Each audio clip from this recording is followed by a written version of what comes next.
ask the Lord to reveal it, to confirm it. Does it confirm in your spirit? Is your spirit man really confirming? It's just, there's so much things about prophecy that's just wrong today. It is, we're lacking a lot of wisdom with a lot of the stuff that's being spoken out here today. And because of that, the church is deceived. There's a lot of deception that's going on, and the people are being led astray. The perfect example too is, this whole thing about the election. The church is divided over this. We got half the people saying one thing, half the people saying another thing, and a lot of people are like, well, what's the truth? And so that's the thing. That's why I tell people, you have to ask God. That's why, no matter what prophecy you guys have heard me talk about, and when you're in my Bible studies and I do teachings and I go into conferences and I minister to people constantly, I always lead them back to the Lord, because nobody on this planet is Jesus Christ. Nobody on this planet can get you saved. Nobody in this planet can get you in the rapture.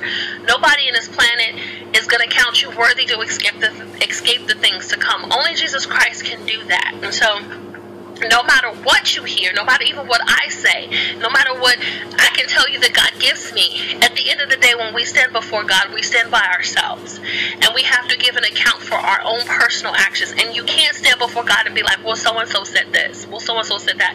If a person has led you astray, that person, when they stand before God, they have to give an account. If the blood is on their hands, if they've led thousands of people astray or hundreds or what have you. And that's important because God will judge. He will definitely judge in that area.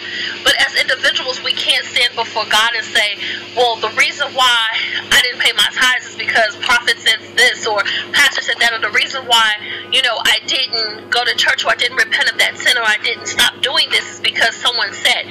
Because the Lord is going to say, well, what about me? What about what did I tell you? Why you didn't seek my face for yourself? To find out if these things were true. Why you didn't study my scriptures, all these things. So it's not going to hold water at the end of the day. So it's always, as I've said, and I told people, I will say this until my last breath. You have to seek God for yourself. You have to know the Lord for yourself.